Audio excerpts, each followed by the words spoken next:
welcome to another episode of Live with the Glitter Practitioner. And that is me, Dr. Nupi Aurora. For those of you who don't know who I am the Glitter Practitioner, and I'm a family physician, general practitioner in the UK. And I guess I've been on LinkedIn since about April time. And the reason I came onto this platform was really to share my passion for whole person, heart-centered care.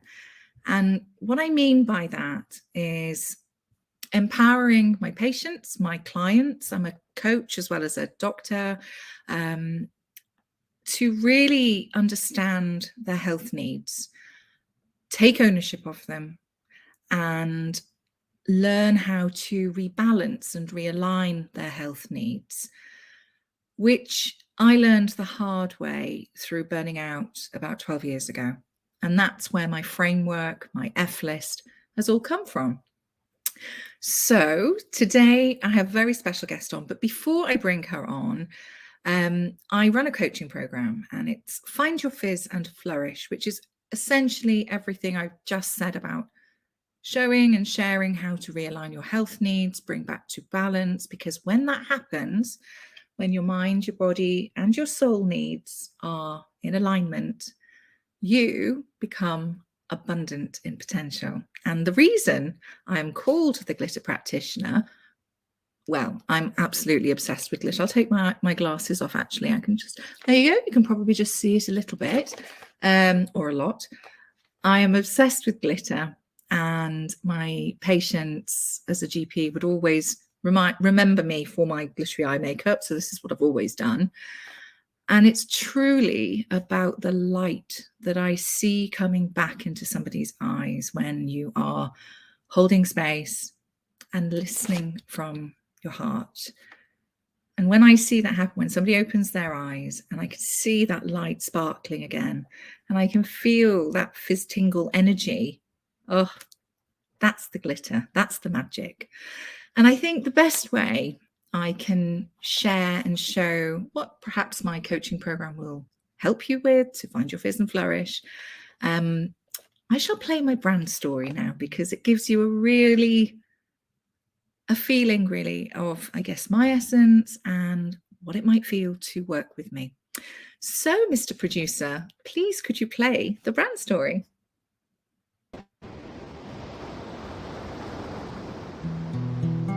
Follow the light through the storm. And this is not a light that warns, it's a light that forms on the pathway ahead. So you can maneuver around disaster instead of getting stopped by the obstacles. It just takes changing the obstacles. And then the impossible turns to possible. And then the storm lifts. You're no longer adrift. Breathe, focus, you've got this. Ahead you see a figure, a kind soul, and on the inside it feels like you might glow. Your endless cycles of cyclones have been turned to a breeze that just slightly blows. You're adorned with glitter, where you literally feel like a kid again. And this is when you realize how much of your life you've missed. And then you talk more with Dr. Nupi Aurora, who will holistically change your aura, where you and the new you won't be like strangers. No, you'll be like friends. Because this whole process is simply life-changing.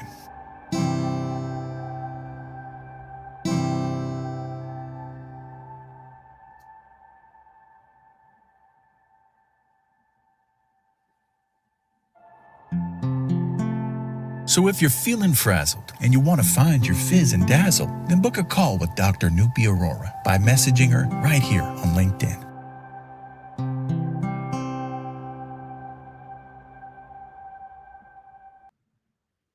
Oh, I love that. Every single time it gets me all teary. I love it. That was created by Devon James Stinson, who is amazing. If you want a brand story with a difference, get in touch with him. So without further ado, I would like to welcome my amazing guest today, Olivia Morris. Hello. Sorry, it was a bit loud, that. Hi. That's okay. It's fantastic. Did you like the little shell jingle? I did. You... It was special. Good. I like to make my guests feel special. Hello. Hi. Hi. Thank you so much. Thank you very much. Oh, thank you for coming on. Seriously, I've been so excited about this. Oh, me too. Oh, your hair looks beautiful, by the way. Thank you very much. And yours? Looking fabulous. Literally last minute, seriously. So, Olivia, please tell everybody who you are, what it is you do, and your passions. Okay, so I'm Olivia. I am the co-founder of Doctors Living, which is an organization for physicians, there to just make their lives better, their career, their well-being, their families, the whole package. And we started that just because we felt we needed to. We needed help. We needed to do more. We need to raise awareness for them. So that's what we do. And we do it through as many channels as we can, our website, LinkedIn, you name it. But we're there to try and make medicine better. You know, the future of medicine needs our physicians, you know, so that's us. Wow. And that's how we actually met. I remember what really drew me was, I think we have, or we had some mutual connections. Mm-hmm. My supernova soul sister, Diana Londonio, had just met you, I think. Dominic Corrigan, Jonathan Fisher. There's a few names I recognized. Yeah. And I remember reading your post, and it just blew me away, actually. And it was all about, you know, supporting physicians, burnout, which is a topic that is so close to my heart. And it was also what I read about, you're providing support, not just for the physician. You have coaches on board, all confidential, but also that support for the family, for partners at home. And I thought, I haven't actually seen that before in different organizations. And I was just, I need to meet you. And I remember writing this very sweary, usually, probably. Yes. And you kind of replied back, say similar. And you were like, oh my God, we have to meet, which we did. Yeah. And then 4 hours later, that's it. Connection made. Yes, absolutely. It was so empowering, actually, just coming on LinkedIn, seeing so many amazing people trying to do the same thing to help all these people. Yeah. But the difference with Doctors Living was, I'm not a physician. All of you guys you're incredible human beings to have actually gone through this journey and still trying to help others. Mm-hmm. And, you know, I had to write a post, you know, why would I do it when I'm not a physician yet? Mm-hmm. My entire business is about looking after them. And I thought, was because I'm the relative of a physician, with my husband being one. And I thought, no, I needed to help them, but I needed to not ignore their families, because this journey is so hard on, you know, spouses, parents, siblings, and it's devastating. And we don't get support at all. There is no support for us.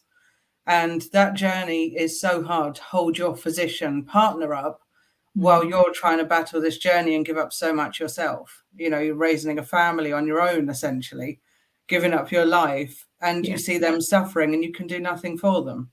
And I thought, no, we need to help the physician, but we need to help their family and realize there's help for everyone here. It's amazing. Seriously, that is amazing. Because, you know, I remember when we were talking as well, just your dedication. And I know you say that, you know, the doctors are doing an amazing job and we're helping other people and supporting. But honestly, when I remember talking to you, I was literally I was inspired by you because of your dedication in having gone through with your husband, what that really feels like to you. And then trying to do as much as you possibly can to help other people, it is a tough, it's not easy. And I think I remember you telling me that you were literally just holding it together, and it's tough. It's really tough. It's tough as a physician to even acknowledge this is what's going on. Sometimes you just bury it and get on with it. And, you know, it really is traumatic, is how I would describe it. It's traumatic. Yeah, it is. Yeah. And there's, at the time, I mean, I burnt out, what was it, 12 years ago? There certainly wasn't organizations like this. I mean, there wasn't even only a few years ago, though. Yeah. When we think about it, you know, this is still new and coming out. Yeah, true. I think the States, I know, like Diana, she set up her organization about a year ago. I think it was about a year ago, again, about coaching, coach physicians, coaching and supporting other physicians. Yeah. And I think post-pandemic as well, I think there's such a need for this. There really is. And I think that's what drew us really together, is because my passion is my F-list, this framework I created because of burnout, because of everything I learned for myself through schema therapy, through the psychologist that I was seeing at the time. It totally stopped me in my tracks for about 5 months. But I guess, you know, looking back, it was my perfectionism, it was my unrelenting standards that allowed me to keep pushing. And I can cope. Yeah, it's fine. I can't say that I'm not okay. And it was just, it literally, until I really couldn't go any further, it was horrible. And it made me stop. And I know so many aren't that lucky. The suicide rates are going up. Yeah. Well, this is the fear, isn't it? You know, and as I keep on saying, you know, you see the number 400 floating around, and you say, yeah, but that is only America, and that's only the ones that we know of. You know, there's a whole world out there. So these numbers are humongous. Yeah. And that's what breaks my heart, actually. Yeah. And that's why I know it was tough, and it was like this. And that was my wake-up call, actually, that no, I need to get help. And just being allowed to stop, which is what you need to do, and having that permission around you. I mean, it's a bit of a blur, to be honest, and it took a good while to really get back to me. But you know what? I personally wouldn't change it for the world, because it's what really allowed me to gain a deeper understanding of health needs. But you're not taught in medical school. You're not taught this in junior doctor training. And once I was recovered, I took 5 months out, and then brought that as the F list, all the things I learned, sharing with my patient community.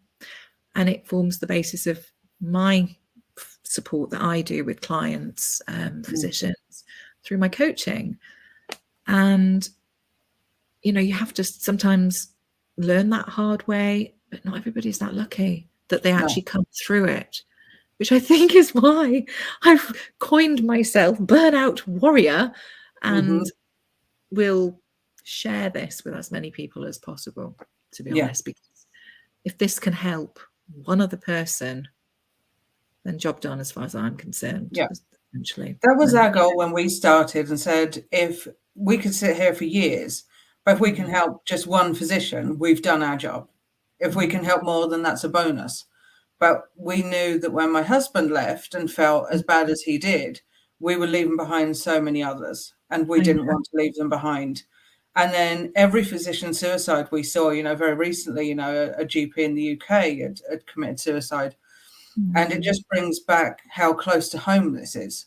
And you think this could be anyone. You know, this was, you know, a young mum, and you think if this mother who adored her children can do this to herself because of the strain of medicine, this can happen to anyone. And we can't just sit by and say that's okay. And we can't ignore it and say, well, it's just another tragedy. It's okay. You know, there's plenty more. well, no, this is a life, and there's children who don't have a parent anymore. Some children who have no parents at all because both their parents have done it. And we can't ignore this. This has to be much more, I guess, bigger than all of us, bigger than medicine itself. This needs to be part of how we look after ourselves. And, you know, if physicians can't look after themselves, how can they look after patients? Yeah. It's the long and short of it, really, isn't it? Yeah. Yeah. That just made my heart flip-flop, actually, when you were talking, because we need to keep talking about it, essentially. Because there are flurries, you know, there's lots of stuff in the press and all over LinkedIn about burnout, and then it kind of dies down a bit. It's not going away. No. And I just think it's what you said earlier, actually. It's about, you know, it's so close to home. And it's just really, I just hope anybody who's listening in to today's episode, particularly, please reach out. You're not on your own. And that's what I keep on saying. But I think there's this ingrained thing with medics, with physicians, that, you know, you're almost superhuman, or, yeah, no, of course I'll do this for other people. And yes, I will just keep going. And I think it's a cultural thing as well. I don't know. It's just... There's a level of expectation, isn't it? You know, I remember saying to you a story with my husband, and, you know, he was an emergency doctor, and this 5-year-old passed away, but yet he's expected to go on to the next patient, still have a completely normal face. And, you know, it's, well, just continue. And it's not that easy. But that's what's built into physicians, which is no matter what hits you, you have to move on to your next patient, suck it up, and that's it. But the thing is, it's everything they're told to suck it up. You know, oh, you missed your children's birthday, suck it up. Oh, you know, this patient died, suck it up, move on. And that's what you're pushed to do every single day. If it's a 24-hour shift, suck it up. You know, there's no leeway here. And if you don't, well, somehow you're weak. You're not fit for medicine then. You know, you don't belong here. And you think, actually, it's them ones I want in medicine. I want my doctor to sit there and say, really sorry, I'm just not there. You know, this patient just passed away, because I want humanity. I don't want to sit there and go, you're very cold, aren't you? How do you do that? You know, but they're the physicians getting pushed away. They're the physicians that are killing themselves. The ones that cared too much and cared about their patients and cared about their family and didn't want to hurt anyone anymore. I want them to be my physician. I don't want the only ones that are left are the ones that are robots and they didn't care. They don't care about the patients. They don't care about missing their entire lives. They're just there and, well, I'm a doctor and I'll just continue. No thanks. I'll take the one who's struggling. I'll take the one with, you know, mascara running down her face, because I want somebody who cares about me as a patient. Because if they care that much about the other one, they're going to care about me too. Yeah, I'm in with them. Yeah, that's kind of like, that rings a bell, actually. I'll be like, oh my goodness, come here, let me give you a hug. And I find being a doctor, it's such a privilege. And especially as a GP, family physician, I've always seen it as, you know, you're at the heart of a community. And people, it's an unconditional level of trust, essentially. And, you know, our skill sets, which is compassion, empathy, intuition, all of these things, and curiosity is, you know, your bedside manner is what we used to call it. And that, coupled with obviously your scientific knowledge and everything else that we learn, but it's holding space for somebody. And I think for me, I'm on a mission really to bring back healing, true healing and humanity into healthcare, where it's not a nice to have anymore. It's becoming, for it to become more of the norm, whereby, you know, it's almost like old school back in the day when, you know, your patients used to come in and it would be very much, yeah, how are you, doc, and how are the children, and this and that. And I'm not saying just to have a chat, but there's a connection and there's continuity. And I might be sounding very idealistic right now, but that for me is why I, not just for the continuity and the chat, I know I'm a chatterbox, but it's more really making a difference in somebody's life. And yes, you can actually. And when I think you are aware of your own needs, then you are in tune with yourself, and therefore you're more in tune with that other person. And I guess medicine, it's so much more than just, here, let's give you a prescription. It's about the whole thing. And I know what you said was it's the doctors who really care, that they're the ones who tend to try and do too much or go that extra mile. I wouldn't change that. And I remember my psychologist actually saying, so, you know, standards, expectations, lower them. I don't want to burn out again. And that's exactly I've managed. But I kind of bend around it by doing a lot of things in my own time, but choosing to, and still maintaining my boundaries, still making sure I'm home with the children, etc. And that's what lights me up, and that's what fulfills me. And I think a lot of clinicians almost forget perhaps why they, you know, you can get so beaten down, really. It sounds very dramatic, but it's the truth. You forget almost, what is it that brought me to this career in the first place? And not everybody might have the same passion. That's fine. But I just really want to open this forum really to say that your needs matter, full stop. Just because a physician, you're not immune to chronic stress. You're not immune to feeling sort of completely overwhelmed, for example. And it's learning, I guess, to have a safe space to talk about it. That's almost the problem in certain organizations. If you speak up, you're almost penalized, and that's not a safe space. I mean, I know you've probably seen it as well, you know, especially like our American counterparts. You know, they are very much punished, much punished for speaking out or kind of stepping out of line. And you think, this is not the way that we can sustain healthcare. We can't do this. And at what point do we sit there and say our physicians have to speak up? You know, it's difficult, you know, because you can't just have one person do it because they will be punished. But yet, how do you line them all up? You know, you have to have them all thinking at the same time, the same thing. And so, that's real trouble.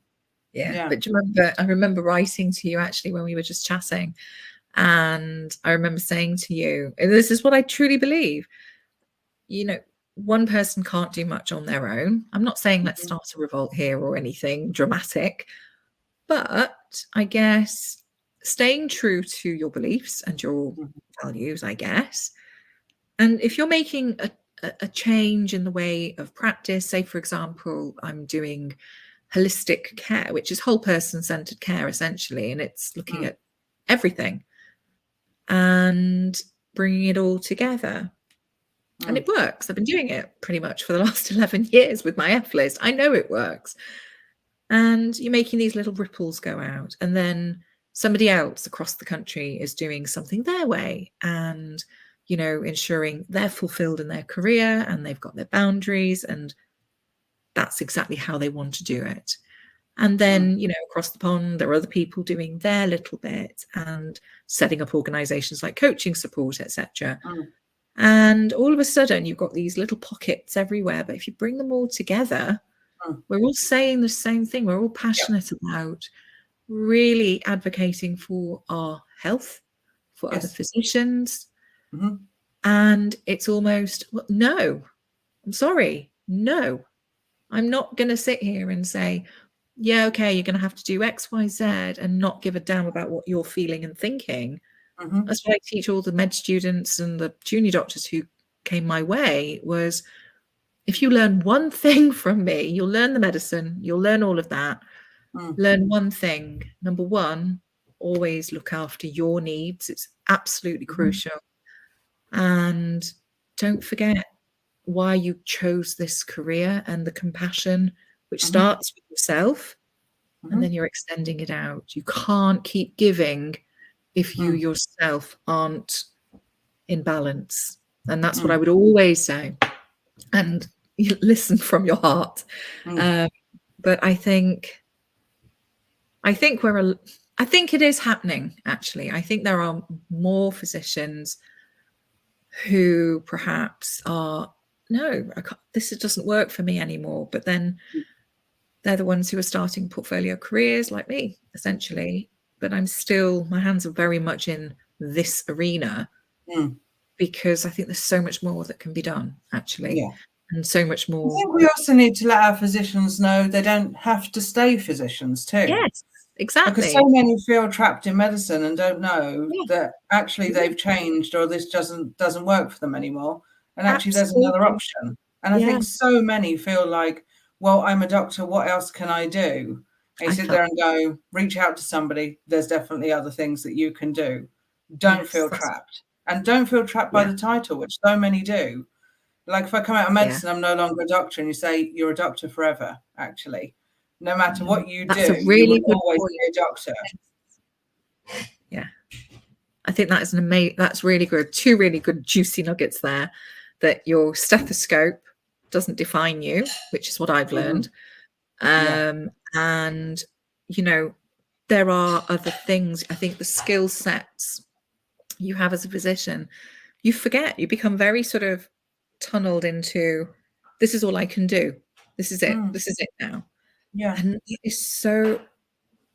there is so much more you can do with your skill sets. It's communication at the end of the day, and it's connection, and it's Mm. learning to very quickly pull bits of information together, Yeah. make a summary. These are the things Yeah. that we just do inherently. Of Well, course there's so many industries looking for doctors or with people with them skill sets that may not be directly medicine even. Yeah. But they actually find that, you know, what you've learned and the way that you behave is very useful to them as a business. Yes. So I mean there are plenty of people that want a doctor on board, even if you're not practicing, you know, that's it. But don't feel trapped. Never ever feel trapped. Gosh, I wish you'd spoken to me 10 years ago. But I think the main thing is, you know, it's like you said, you know, we sit there in our network, it grows all the time. We're finding more advocates everywhere. And you sit there and go, it is stronger together. And I think people are starting to listen. But now we need more people to get on board and say, well, now let's start taking action. And say, it's okay to not be okay. And it's okay to have a voice and be yourself. It's really okay. Bring humanity back to medicine is what we need. Yes, I can be that person as well. Yes. Yes. Absolutely. That's Yeah. exactly it. That's exactly it. And it's giving permission to, I think, and I think that's why I'm so vocal about this, is because I know what that felt like, and there's no way I'm going back to it. And it's actually making it sharing my story almost, so that, you know, you can combine your passion, which is my passion for medicine and people and healing. You can do that, but not at the expense of your health. Your health or your family, they have to come first. And it's almost relearning, reprioritizing. But I guess if we keep talking about it and we're more aware of this from the outset, even med school, I'm talking also pre-med school, you know, sixth formers, high school, at that stage, then you're changing this whole culture essentially. Yeah. And it's going to take time, but it's almost like planting seeds and right, okay, this worked for me. There might be somebody else who's been through burnout, but something else helped them. And I think it's just keeping this fresh and visible. And saying, you know what, no, you don't, that's not all right actually at all. It's what we would say to patients. The number of times I've said to patients, no, I don't accept that for you actually, because you when you're going through something, it's really hard. It's really hard to advocate for yourself, because it's just, you don't want to let people down. It's all sorts that get stuck in your head. Yeah, absolutely. So what are your, I know obviously you've got, I believe, the rebranding and everything is coming through right now. Is that right? It is, yeah. So we have done the rebranding and we've relaunched. Yeah, exciting times for Doctors Living. And we're now getting our resources pages up. So that physicians know where to go if they want coaching, if they want equipment, even, if they need new scrubs, they know they can go to Doctors Living, and we're going to make sure that everyone's verified and they're there. They're there for everyone. We'll also have professional services, so medical, legal, finance, all of them. So we'll have all of them available. They'll be coming as everyone wants to get on there. And we've got our podcast launching about the future of medicine in January. So it's kind of everything to prepare doctors. And like we said, you can't change things overnight. So let's look forward. What is medicine going to look like? And so that's called Making Medicine Better. That's the goal. Make it better. Make everything better for their health, their careers, everything. Technology, is it going to hinder or is it not? So yeah, a lot of exciting things coming out. It's amazing. Oh, I'm excited. I'm so excited for you. I think this is just, it really does. People will be able to find you on the website somewhere too. So there you go. Absolutely. You know that. I will absolutely support you 100%, and just keep in touch with me, really. But yeah, you've got my absolute support on this. You really, and really same do. Back to you. Absolutely. Number one fan here. You do a wonderful job, and even things like this, like I've said it to you before, I can't thank you enough for being part of this, and also just being the other voice for physicians. It means so much to me. It means so much to my husband. There's so many people doing good and doing good things for people. That's all we've asked for from everyone. Thank you. You're going to make me cry. Stop it. No, and honestly, thank you. And thank your team as well, because, they put all this together and make sure that other people can hear what you have to offer, and your amazing guests and Diana and all them people. So thank you very much to all of them. They're amazing, actually. They are incredible. And tell everybody how they can best get hold of you, please. So I guess for me, will definitely be my LinkedIn. So it's pretty active. So LinkedIn, or go straight over to the website, doctorsliving.com. And you can always find us on there as well. Drop us an email if you want. But yeah, always on LinkedIn. Just drop us a message and we'll get back to you. Fantastic. And if you were to give a take-home message to anybody listening, might be tuning in just now, what would you like them to take away? Just be yourself.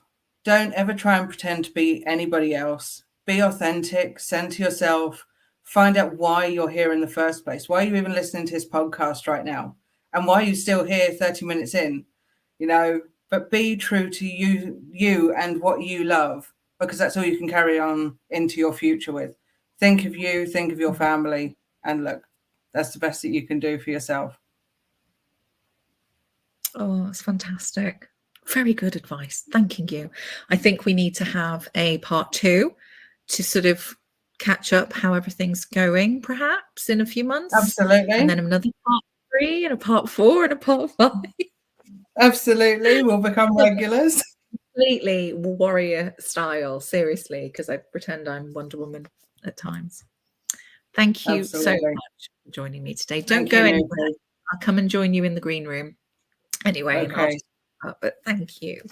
Amazing stuff. Wow. So inspiring. And I think incredible resources out there. And I would like to echo, for any physician who might be watching this or hearing this back on Spotify, don't forget, the replay of this episode will go out on my YouTube channel, The Glitter Practitioner, Facebook, The Glitter Practitioner, Instagram, The Glitter Practitioner, as well as Spotify. So if you missed the live, you can always watch the replay, but remember that your needs matter and you don't need to go through this on your own. There is plenty of support and resources. Own your needs, know your worth, stand in your power. Nobody can take that away. And really look in, and you can live the life you deserve, absolutely, which is full of joy, which is full of love and life and just fizzle.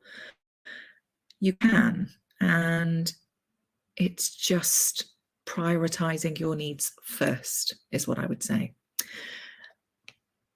Give me a call if anybody is struggling or wants to even have a chat. You'll find all my contact details here. You can find me on LinkedIn mainly. And as you know, I do this show every week on Mondays at 8 p.m. GMT now. And that is 12 noon Pacific Daylight Time. And the other show I do is with my amazing soul sister, Diana Londonio, which is every second Tuesday. And that is Supernova Soul Sisters, Physicians in Motion. So I really hope you have enjoyed today. For any further details about my coaching program, Find Your Fizz and Flourish, all those details will be in the show notes. And thank you for joining me. And I look forward to seeing you again next week. Bye.